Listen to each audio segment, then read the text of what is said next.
in the age, the heyday of Bad Boy.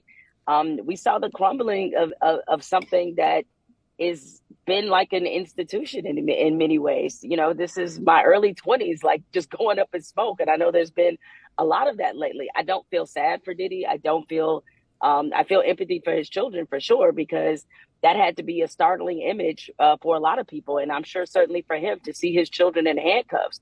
But this is where we are right now. You know, the Diddy is facing a number of very serious allegations that were all played out. You know, most of these have been civil allegations, but you knew that at some point the criminal element of this would surface, and it has. And you know, you mentioned Russell Simmons.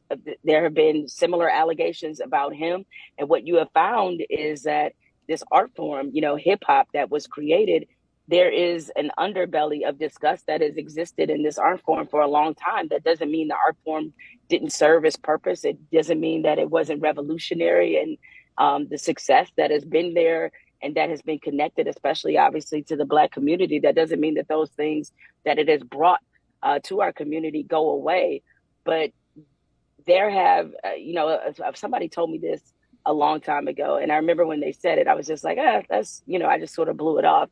But it is true. Your favorites are probably problematic, and they're probably awful. And you know, it's just one of those things that, while there have been rumors about Diddy for years, I never thought that this moment would actually come where you would see this man who is responsible for bringing in or taking hip hop to a new height, for bringing in the artists that we have loved our whole lives, that you would see him essentially in a situation where it almost looks like he's on the run. It was just very surreal, you know, to see. And I